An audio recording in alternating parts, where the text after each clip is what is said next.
our speaker this morning.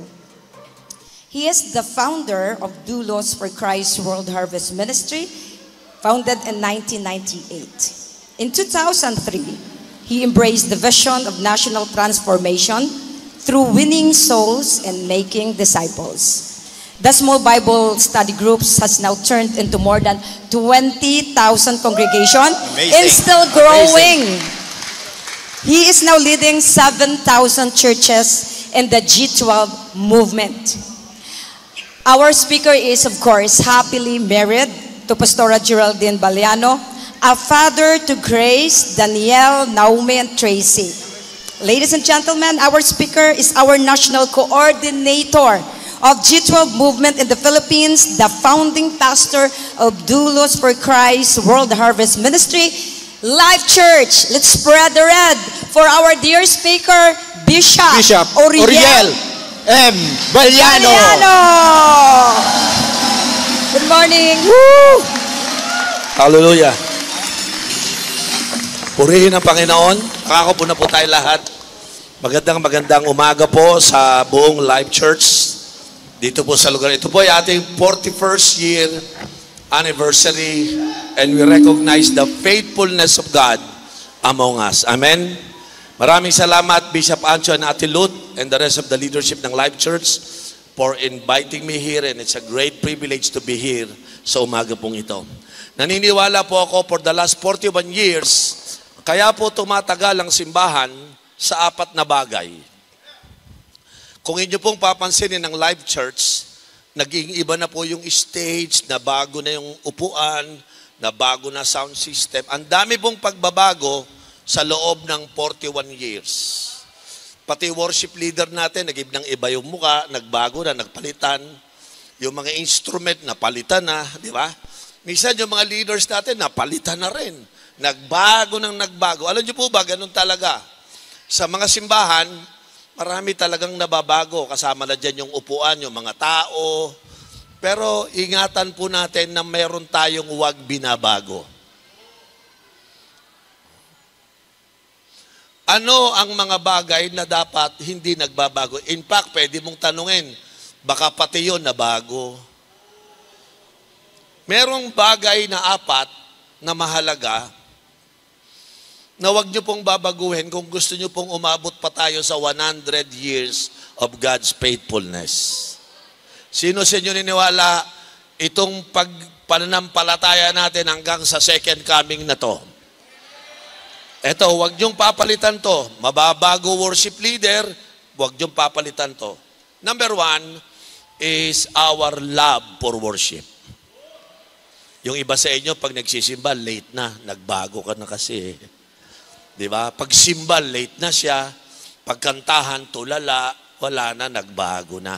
Sino sa inyo, for 41 years, hanggang ngayon, excited ka pa rin sa pagsamba sa Panginoon? Ay, wag mong babaguhin yon. Amen?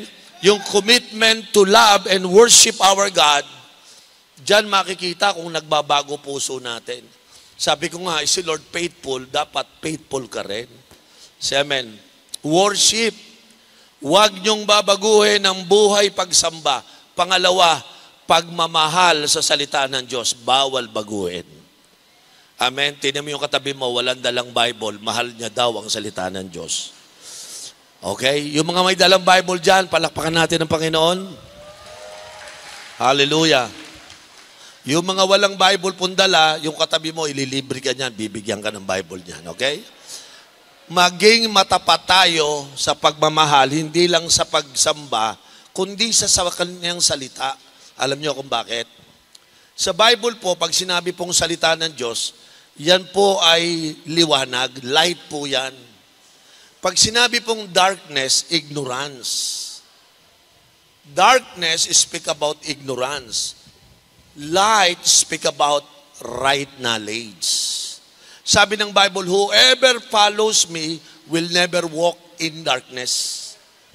They will never walk in ignorance. Who is the prince of darkness? Satan. Satan is the prince of ignorance. So if there is areas in your life na ignorante ka, immediately Satan will take control of your life. So kahit po nasa kasulok-sulukan ng mga probinsya, pilit natin dinadala ang liwanag ng salita ng Diyos upang ang mga taong nasa dilim ay maliwanagan. Can I have amen? We are the light of the world. Carrier tayo ng salita ng Diyos. Hindi tayo pwedeng maging malakas na simbahan kung mahina sa pagsamba at mahina sa ating pagmamahal sa salita ng Diyos. Ang taong mahal ang salita ng Diyos, manasa liwanag ang kanyang buhay. Mabago na ang lahat, wag lang ang ating pag-ibig sa salita ng Diyos. We will never walk in darkness or in ignorance once the Word of God is upon our life. Number 3, witnessing. Yan. Mabago na ang lahat, wag kang magbabago. You are the light of the world. You have to witness. Magpapatotoo tayo, kahit na sinong tao, magwi-witness tayo, huwag niyong babaguhin. Bakit ang simbahan nangungunti, lumiliit? Wala nang nagwi-witness, nagbago na. Maraming miyembro, pagpunta nila sa simbahan, gusto na lang nila sumayaw, tumugtog, kumanta. Hindi na pala nagwi-witness. Dapat kung sino yung nasa entablado, kayo ang masisipag mag-witness. Si amen. Para lahat tayo ay modelo. Ang Palawan is composed of 1 million people. Kinakailangan po ang lahat ng mga mananampalataya sa Life Church, unending witness, witness, witness, witness. O 3 W na. Worship, word, witnessing. Number 4, natutuwa ako sa Life Church, nag-uusap kami ni Bishop Ancho. Sabi niya sa akin, andun na yung ating mga kapatid sa Dubai. Yung pang-4 po kasi ay world mission. Yun. Amen. Dapat ang simbahan natin, kung gusto nyong maging handa sa pagbabalik ng Panginoon, ang sabi ng Bible, mahalin siya, love God with all of our heart, with all of our soul, at ang kanyang salita. Sabi ng Bible, go and make disciple. Let's witness and disciple the nations, world missions. Congratulations sa Life Church sapagkat ang 4 na ito ay nasa gitna natin. Amen? Hallelujah. Binabati ko si Bishop Ancho at si Ate Lut, binantayan yung 4 na to. Kaya ang mga simbahan ng Life Church, buhay na buhay ang worship, buhay na buhay ang Word of God, buhay na buhay ang witnessing, at buhay na buhay ang world mission. Ang tindi ni Bishop Ancho, sabi nila sa akin, in the next 10 years, magbubuklat tayo ng 2,000 simbahan. Sabi mo sa katabi mo, I am ready.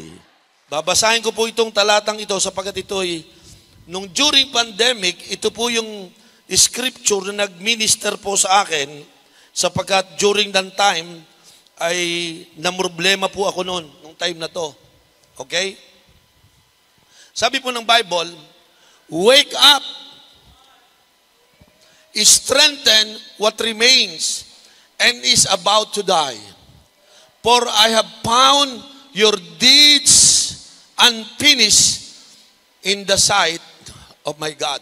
This is the book of Revelation. It was, si Apostle John ang sumulat po nito. At ang unang bungad ng salita ng Diyos ay ang salitang wake up. Alam niyo po, pag pinagigising tayo, kasi tulog tayo. Alam niyo po, pag tulog kayo, hindi niyo nalalaman kung ano nangyayari sa kapaligiran. Apparently, the church ng Revelation chapter 3 ay hindi alam kung ano nangyayari sa paligid nila. Alam mo ba nangyayari sa Life Church? Alam mo ba nangyayari sa Palawan? Alam niyo ba nangyayari sa paligid ng Palawan? Alam mo ba nangyayari sa Pilipinas? Alam mo ba nangyayari sa mga kabataan ngayon? Ano sabi ni Lord? Wake up! Gusto ng Diyos na tayo mga Kristiyano ay hindi tulog, hindi tayo ignorante mangmang sa nangyayari sa ating kapaligiran. Hindi tayo mangmang, ano nangyayari sa group mo? Alam mo? Ano nangyayari sa church assignment mo? Alam mo? Ano sabi dito? Gumising kayo, yan ang una. Bakit po? Strengthen what remains. Ba't niya sinabi to? Palakasin mo yung mga natitira. Maraming nawala. Maraming wala. Maraming umayaw. Alam niyo po, nung panahon ng pandemic, nung nagbukas na po ang church, nagtaka ako, yung iba gusto na lang sa live stream, ayaw na magsimba. Sabi ko, ano kaya nangyari? Ito naman si Bishop Oriel, tawag ng tawag, text ng text, visit ng visit. Aba, hindi nagpapakita sa akin yung mga tao. Hala, isang buwan, tuloy pa rin ako. Sabi ko sa mga leaders ko, mag-follow up tayo, tumawag tayo, magbisita tayo. Pagtingin ko sa mga 144 leaders ko, lahat inihingal. Bishop, nagpunta na po kami. Bakit parang walang bumabalik pa? Kukunti lang. Sige, trabaho. Alam niyo po, after 3 months, binigay na sa akin ni Lord to. Sabi niya, gumising ka. Stop pursuing those people. Concentrate on what remains. Pasensyahan tayo, sabi ko. Itong mga natira, ito ang bibigyan ko na ng panahon. Yung mga ayaw magpagod na ako sa kakapalo up. May mga cell leader dito, pagod na kayo. Hirap na kayo. Suggestion ko sa inyo, paano yung naiwan? Yung hinahabol mo, ayaw, yung natira, pinabayaan mo, o di parehong nawala. How can you emerge stronger if you forget what was remain? Ang life charts, lalo tong lalakas kung pupukusan natin yung mga taong narito. Hindi yung ayaw, yung gusto. Can I have your amen?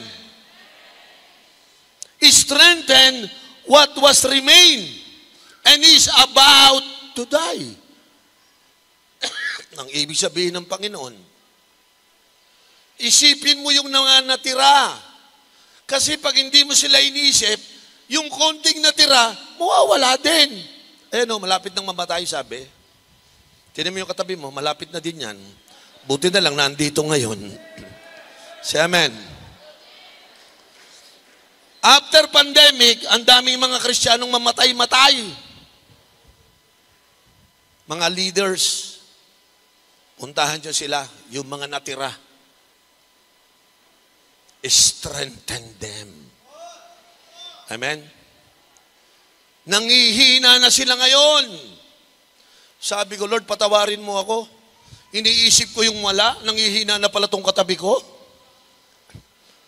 I changed my mind. Nag-focus ako sa remnants. Tingnan mo yung katabi mo, taas yung kamay na naniniwala, isa ka sa remnants. Grabe, namatay na yung mga kapitbahay mo, ikaw buhay pa rin. Remnants ka. Yung mga kasabay mo, nag-backslide na. Yung mga cellmate mo, nawala. Ikaw, andito ka pa rin. Alam mo, tawag sa'yo? Remnants. Amen. Kaya kinakailangan natin, ang bawat life church member, believer, disciple, leader, emerge stronger together. Say amen. Lahat po ng mga Kristiyano dito, panahon na dahil kayo ang remnants ng pandemic, salamat ka, hindi ka namatay. Say amen. Sino rito nagpapasalamat sa Diyos? Hindi ka na-COVID. Na-COVID ka man, buhay ka pa rin. May plano ang Diyos sa'yo. So tanungin natin ang verse na ito.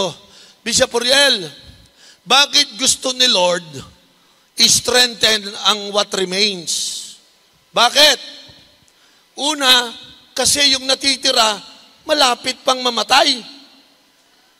Ha? Yung mga nakalabas sa COVID, Yung mga nakalabas doon sa period of time na yon, hindi naman totoong lahat malakas. Yung iba doon nangihina. Sabi ng Panginoon, palakasin natin sila. Saan mo sila palalakasin? Doon sa apat na sinasabi ko sa kanya. Bumalik kayo sa totoong worship. Ha? Yung iba, alam nyo po, ang live stream, hindi naman po masama yan eh. Nauso lang ang live stream nung pandemic. Kasi ang tawag ho dyan, fire exit. Meron lang sunog, doon tayo dumaan. Tawag ko dyan, emergency situation. Eh, grabe ka naman, sister. Anniversary, nagla-live stream ka. Bakit? May emergency ba? Ha? Bakit? May sunog ba? Wala na. Kaya lang ho nilagay ang live stream, may emergency. Diba? Ngayon, wala nang emergency, nasanay ka na sa fire exit. Sister, wala nang sunog. Pagbalik po ng mga tao after pandemic, kaya dapat i-retrain, palakasin. Alam niyo po ba na maraming Christian ngayon after pandemic, hindi na sila marunong mag-worship? Hindi na ho. Wala na silang pagmamahal sa salita ng Diyos. Makinig po kayo mabuti. Ito na-discover ko ha. Nasanay pala yung mga tao during pandemic mag-worship sa bahay. Eh di kami ni Pastor Ancho, nasa TV lang kami. Preach kami ng preach. Wala kaming kaalam-alam. Yung mga member ko pala, habang nagwo-worship, nagluluto. Amen. Nagluluto. Yung isa naman, habang nagwo-worship, naglalaba. Sabi ko, wala nang po. Hindi na marunong yung focus. Hindi na marunong. Bakit? Kailan ka nagsimba na may dala ka ditong kawali?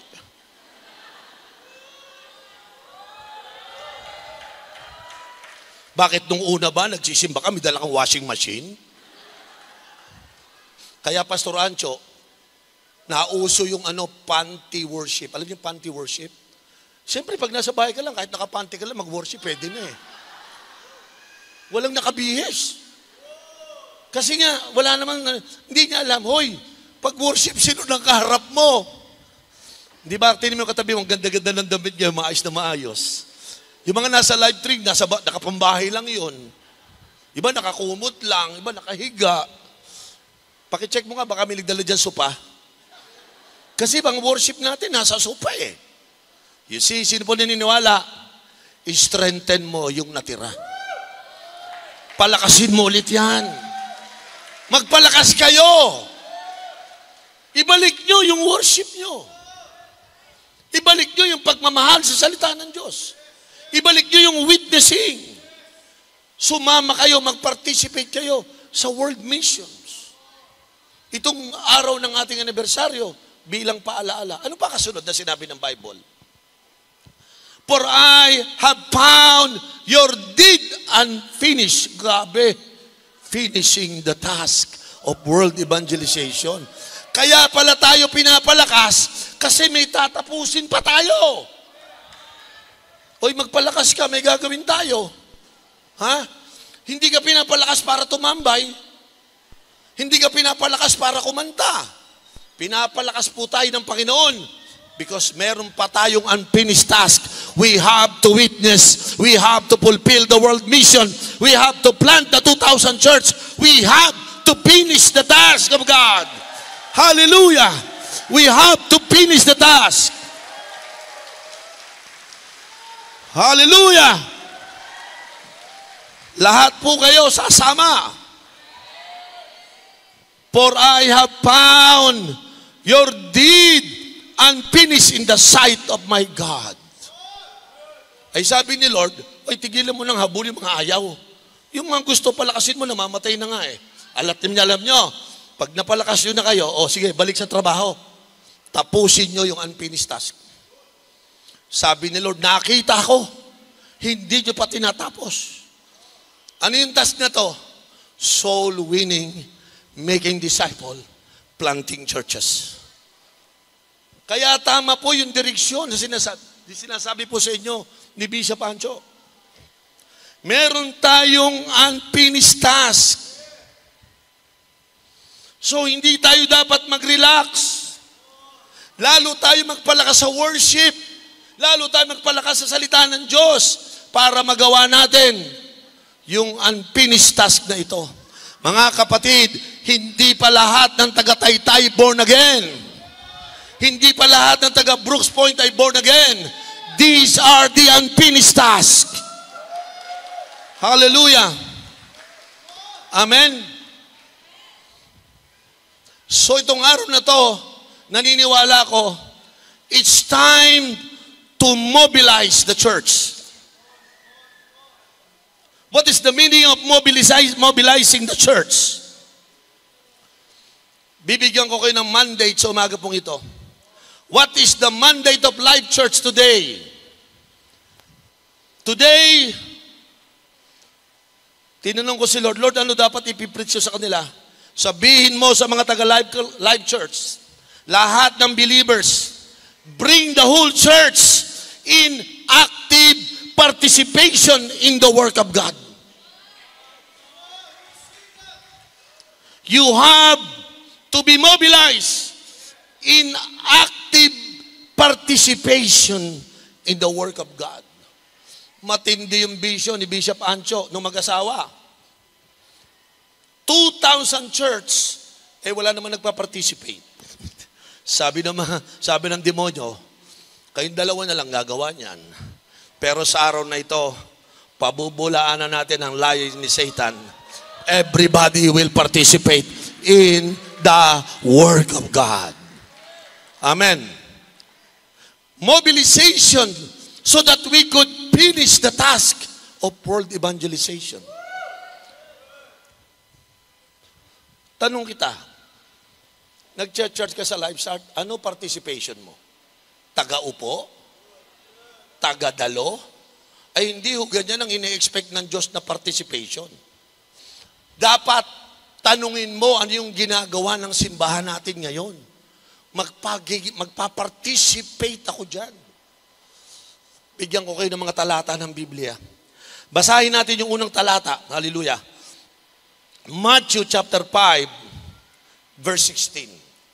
Sa Matthew chapter 5, verse 16, in the same way, let your light shine before others, that they may see your good deeds and glorify your Father in heaven. Magpa-participate tayo, mga kapatid, sa madilim na lugar ng Palawan. Dadali natin ang liwanag ng salita ng Diyos upang muling magliwanag ang Palawan. We are the light of the world. Yan po yung participation nyo. You know what is the meaning of light? Truth. Right knowledge. Lahat ng mga taga-Life Church, you will become, if you want to participate, you participate on this. You will become a carrier of the truth to bring it to the people. Yan po ang kailangan natin gawin. Let your light shine. Yan na po yung participation mo. Magliwanag ka. And let your light shine before others. 1 Corinthians 15:58. Basahin nyo itong verse na ito. Napakaganda. Therefore, my dear brother and sisters, stand firm. Let nothing moves you. Hallelujah. Tingnan nyo to. Always give yourself fully to the work of the Lord. Yan po ang dapat gawin ng bata, matanda dito sa Life Church, sa buong Kristyanismo dito sa Palawan. Sabi ng Bible, always give yourself fully to the work of the Lord.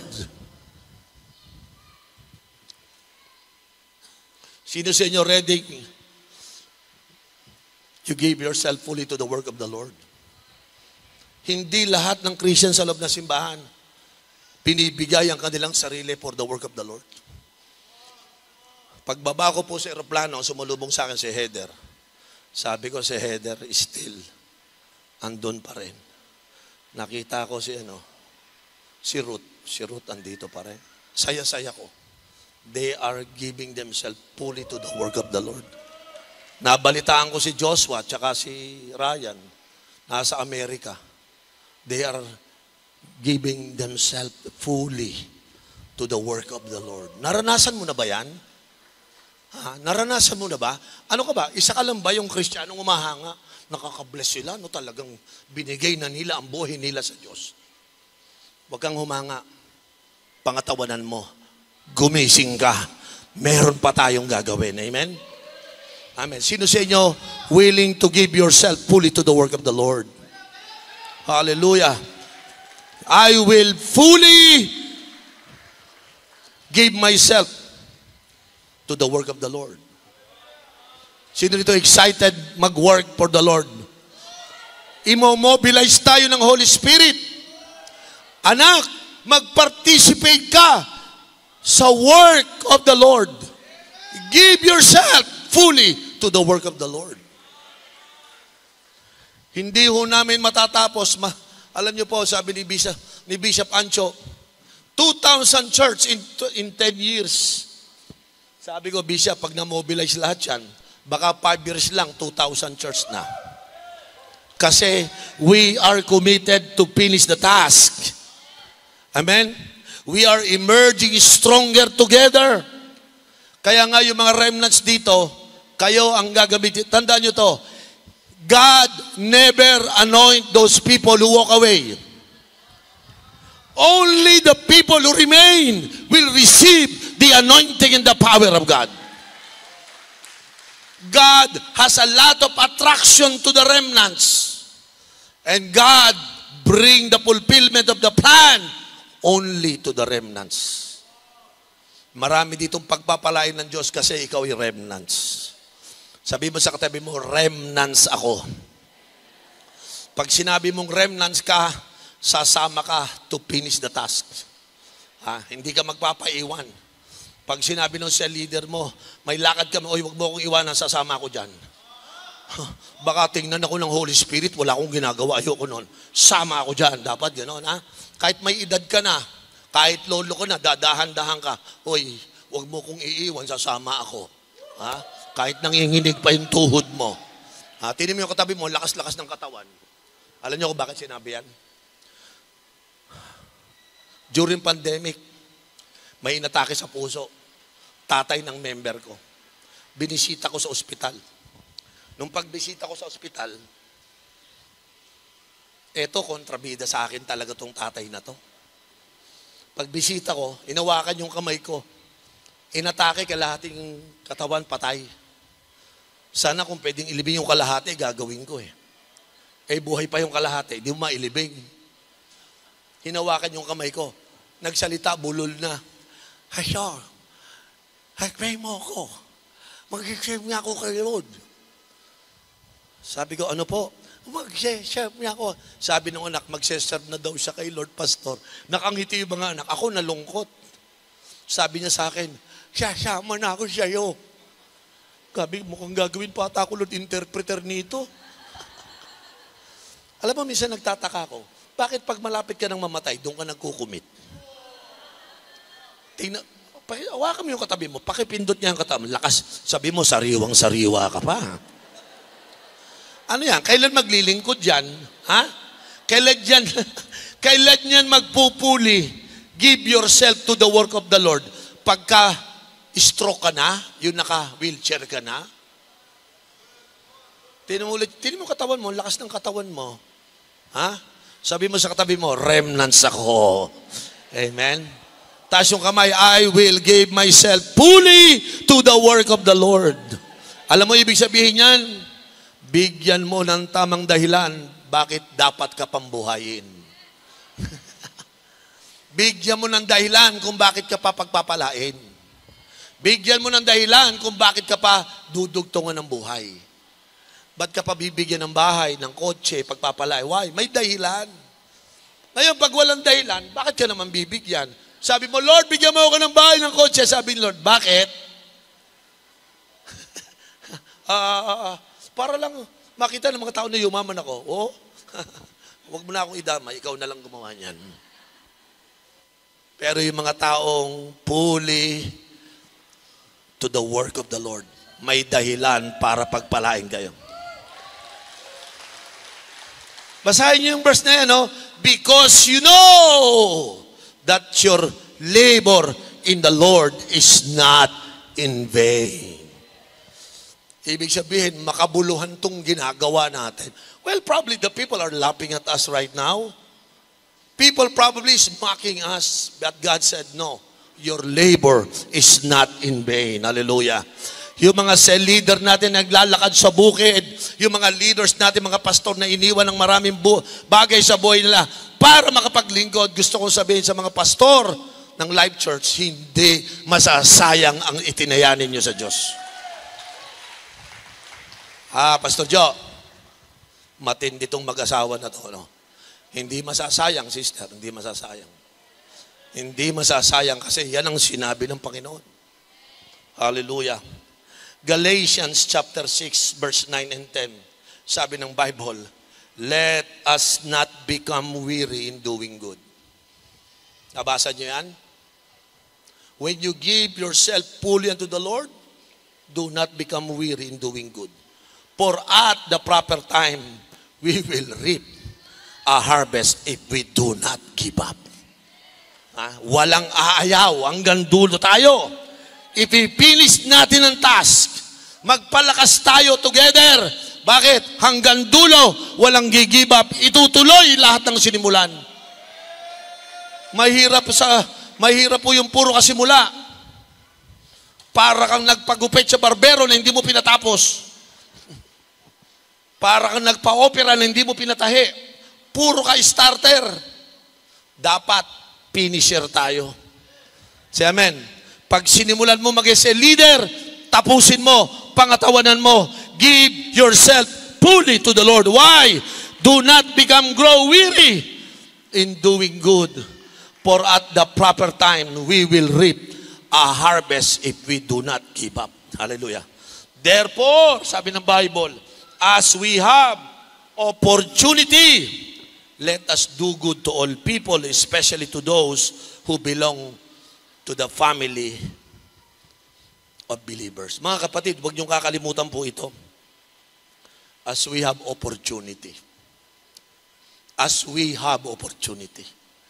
Meron bawat isa sa inyong opportunity. Samantalahin nyo na. If you have an opportunity to witness, witness. If you have an opportunity to engage in world mission, join. Participate in the work of the Lord. Ini-encourage ko po kayo, Life Church must become a stronger family more than ever before. Why? Because we have to finish the task of world evangelization. Kaya mga kapatid, kung merong opportunity, gawin mo na. Huwag kang mataw. Suggestion ko lang lahat ng leaders sa Life Church, go for leadership, personal development. Kinakailangan nyo maging malakas. Kasi titirahin kayo, babakbakan kayo. Pero ang malakas, matitira. Ang matindi, ang matibay, hindi mag-give up.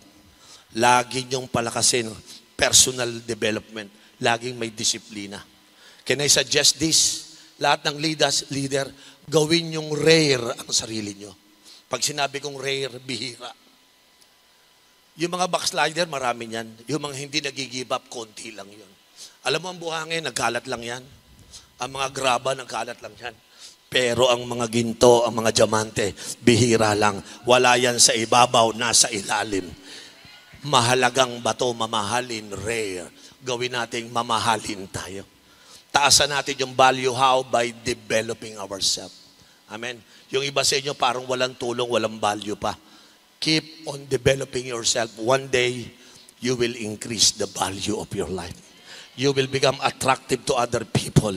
You will become necessary for the life of other people. So, ini-encourage ko po kayo, go for personal development. Training, training, training, training. Hallelujah. Amen po ba, mga kapatid? Sa Ephesians chapter 2, verse 10. Ephesians 2, verse 10. Ano po sabi dito? For we are God's handiwork, created in Christ Jesus to do good works, which God prepared in advance for us to do. Nabasa niyo itong verse na to? When you give yourself fully to the work of the Lord, yung work pala na yun, inihanda na sa'yo ng Panginoon. Nung estudyante po ako nag-aral po ako sa Paris, Kami ni Ancho, pareho kami nag-aaral sa Paris. Paris Stern University, ang ibig ko sabihin. Doon kami nag-aral. Nag-aaral po ako ng architecture. During my college life, tinawag ako ni Lord mag-serve sa Kanya, magpastor. Sabi ko, Lord, paano ako? Di naman ako pastor. Di ako nag-Bible school. Paano ako magpapastor? Eto verse na Lord sa akin. Sabi ng Bible, God prepare in advance for you to do. Huwag kayong matakot maging leader. Huwag kayong matakot mag-serve kay Lord. Kasi nakahanda na yung paglilingkod mo sa Lord. Nakahanda na. Nababasa nyo ba yan, no? We are God's workmanship. Handiwork, ibig sabihin. Ha? Created in Christ Jesus to do good work. And then sinabi niya, which God prepared in advance for us to do. Nakahanda na po yung mga gagawin nating magaganda. Kaya mo, maganda. Alam niyo po, pinakamagandang gawain? He who wins souls is wise. Yan po ang sabi ng Bible. He who wins souls is wise. Sabi ng iba, businessman ako eh. Bigyan kita ng example. Sabi ng Lord sa'yo, bigyan kita ng 10 milyon ngayon para may pera ka na kaagad, pero mamamatay ka na bukas. Ano sasabihin mo? Huwag na lang, mas mahalaga buhay. Di ba? Tama. Sige, bibigyan kita 500 million pero mamamatay ka na. Payag ka? Ayaw mo, di ba? Alam mo kung bakit? Ang buhay natin, mas mahalaga pa sa pera. Kaya wag puro pera isipin mo. May pinagagawa sa iyo ang Panginoon. Yung buhay natin ay napakahalaga. Wag mong ipagmayabang, maganda business ko, marami akong pera. Isang ganun ka lang, patay ka na. Saan mo dadalhin yung pera mo? Ha? Ano gagawin mo? May plano ka bang magbalot ng mga bars of gold sa langit? Meron po dong X-ray machine. Pagpasok ng bag mong puno ng ginto, tutunog yon. Pagtatawanan ka ng mga angels, ano dala mo? Gold bars eh. Pinaghirapan ko to. Sabi, sir, ba't ka pa nagdala niyan? Eh, inaapakan lang po dito yan, no? Tingnan niyo po, walang buhangin dito, puro ginto ho yan. Sayang lahat ng pera mo, maniwala ka sa akin. Kailangan gawin mo yung purpose ng life mo. May nakahanda ng purpose, may nakahanda ng trabaho para sa iyo. Si Lord, sasamahan ka at pagpapalain ka. Can I have your amen? Ito pong 1 Corinthians 15:58, nagpapaalala sa akin palagi. Okay? Tama si Lord eh. If I could give myself fully to the work of the Lord, marami po mangyayari. So, magtanong lang ako bago ako magwawakas, no? Ano ba dapat ang ginagawa natin? Okay? Ano po yung dapat natin, how do we mobilize or participate in the work of the Lord? Sulat nyo po ito. Number 1, how do we mobilize or participate in the work? 1, we need to win souls boldly and aggressively. Hindi natin matatapos ang finishing the task. Ito po hindi para sa mga duwag. Ito po hindi sa mga lelempot-lempot. Ito po ay para lamang sa mga bold at aggressive people to win souls and make disciples. Ayan po yung una. Mag-soul winning tayo. Lahat po ng mga simbahan, lahat tayo bold. Huwag kayong matatakot. Sasamahan ko yun na nakahanda na yung mga kaluluwang makukuha nyo. Pinrepare na ni Lord, binasa natin kanina. Can I ever amen? May reward kayo, nakahanda na. Para sa Number 2, we need to become a disciple so we can become a disciple maker. What is a disciple? A disciple is following someone so that he could become like the one you are following. If we become a disciple of Christ, magiging kamukha natin siya. Ano ba ang kamukha natin kay Christ? Christ loved God and Christ loved people. We need to become like Him, who loved God and who loved people. Then we could disciple other. Magiging disciple make. May sasabihin po ako sa inyo. Sabihin natin 700 tayo ngayon. What if this month of September, everyone will win one soul? From 700, 1,400 na kagad tayo. In 1 month, lahat tayo magwiwil lang tayo ng isang soul. Can I ever amen? Kaya ba yon? Kaya ba yon? We need to become obedient. Say amen. Tapos ganito, in the next 3 months, bawat isang cell leader magpuproduce ng isang cell. 1 soul, 1 cell. Lahat ng cell group natin sa Palawan, doble in the next 3 months. Kung meron tayong 2,000 cells, next 3 months, aggressive, magiging 2,000, from 1,000, 2,000 cell lahat. Dapat gumawa tayo ng mga ganito. We need to become a disciple so that we could become a disciple maker. May tanong ko sa inyo.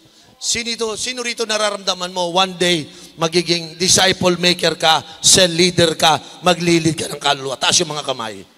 Yes, you can. Yes, you can. Hallelujah. Number 3, get ready. You need to be ready for multiplications. Get ready for multiplication. Ang pinakawalang kwentang simbahan, yung mga tao, puro subtraction at puro division. Walang multiplications. It's time for us to participate in the work of God, but be ready for multiplication. How do you prepare yourself for multiplication? Listen. Hallelujah. Sino gusto mag-multiply? Taas yung kamay. Tingnan mo yung katabi mo. Sabi mo sa kanya, gusto mo mag-multiply? Okay, ganito gawin mo. Number 1, sulat mo to. Anybody na gusto mag-multiply, eto gagawin mo. Number 1, always be close in the fire.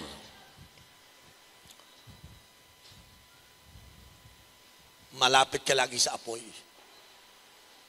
Mga leaders, listen very carefully. If you're a pastor, if you're a leader, you need to bring your people close to the fire. Kaya lang, ang trabaho namin mga leader, kami tagagatong. Alam niyo kung bakit? Yung apoy ngayon, abo bukas. Kaya maraming Kristiyano, abo na lang ngayon. Kasi hindi nakapagpatuloy. Kasi yung apoy hindi nagatungan. Kaya po sa vision, pinapalalo ko sa mga pastor, hoy, dapat monthly yung mentoring nyo kasi namamatay ang apoy. Pagbalik ko sa mga lugar, abo na lang lahat. Asa na? Wala nang apoy, puro abo. Yung pala, yung mga leader, yung mga pastor, hindi marunong maglagay ng gatong. You want to multiply? Always be close to the fire. Sa physical po niyan, lagi kang pumunta sa mga mentoring. Pag may mga training, punta ka doon. Punta ka doon sa mga fireplace mo. Can I have amen? Mahalaga po na tayong lahat ay may fireplace, hindi po pwedeng wala. Okay? Huwag niyong kalimutan. Number 2, cell group is our momentum carrier. Bantayan niyong mabuti ang mga cell group kasi yan po ang nagbubuhat ng momentum. Mga cell leader, makinig kayo mabuti. Kayo po ang pag-asa, momentum carrier. Ibig sabihin, kung ako ang cell leader, ako nagdadala ng momentum ng aking grupo. So you must be always on fire. Hallelujah. Can I have your amen? Think about this. Number 3, prayer is the engine of our vision. Dapat nananalangin tayo. May prayer po tayo palagi. Dapat tuloy-tuloy po yung prayer. Meron tayo ditong ginagawang morning prayer. Meron tayong mga assigned prayer. Gawin po natin tuloy-tuloy. Prayer is the engine of our vision. Hallelujah. Training. Ito po yung pang-4. Laging may training. Gusto nyong mapinis ang task, yun po yun. Di ba? Malapit sa fire. May cell group tayo. Meron tayong prayer. At pang-4, ito mahalaga. Training, prepare everyone for the future. Walang future ang simbahang takot sa training, ayaw sa training, umiiwas sa training. Training prepares you for your next level. At ang pinakauli sa lahat, okay, multiplication is your main goal. Bawat cell leader, bawat pastor, your main goal is multiplication. Hallelujah. Punta natin, balikan natin ulit, okay? I hope, bago ako magwakas, how do we mobilize our people to participate? Number 4, connect to the next generation. I-connect nyo po yung mga kabataan. Lahat kayo dapat may next generation. Listen, young people is not the replacement natin. Young people, the next generation, is the reinforcement for our future. Nag-aalaga po ako ng National 12 na pastor. One day, the Lord spoke to me, mag-alaga ka ng mga batang pastor. The age of 25 to 35, nag-select ulit ako ng bagong 12 na batang pastor. I try to help them because God is showing to me, yan ang alagaan mo. Hindi yan ang replacement mo. Yan ang reinforcement mo sa future. Tingnan mo, may mga bata ba? Asan yung mga young people dito? Ha? Kaya palakpakan natin yung mga young people. Ha? Sila po ang reinforcement natin sa future. Number 5, don't forget praying and fasting. Bakit ko po binanggit yan? Kanina, mula doon sa puerto, nagdadrive kami. Ang tawag ko dyan, secret place. Ang Kristiyanong walang secret place, wala siyang tam kay Lord. Alam niyo ang secret place? Tatlo yan eh. Pag prayer, secret yon ginagawa mo. Pag fasting, secret yan ginagawa mo. Pag giving, secret yan. Huwag mong kalimutan. Ang mga merong secret place, sila ang sinasamahan ng presensya ng Diyos. Sila ang binibigyan ng revelation ni Lord. May secret place ka ba?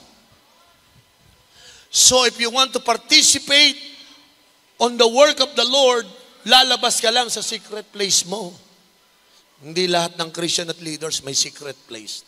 Yung iba walang prayer life, yung iba walang fasting, yung iba panakaw-nakaw ng tithes. Secret place is you do it secretly with God.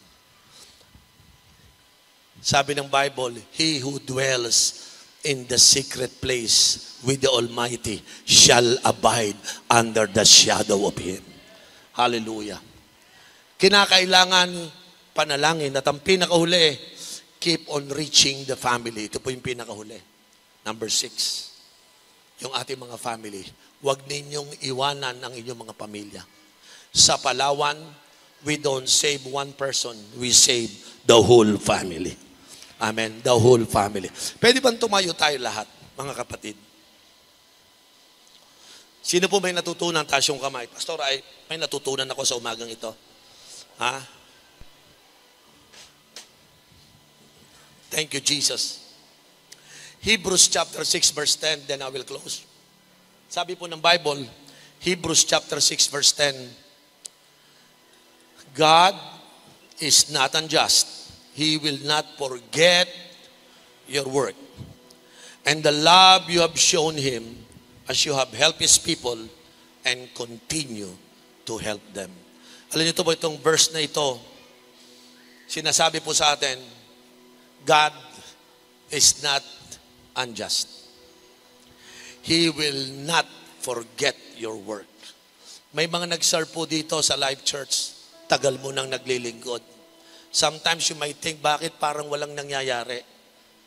And now you are about to give up. Don't do that. I want you to know that God is not unjust. Amen.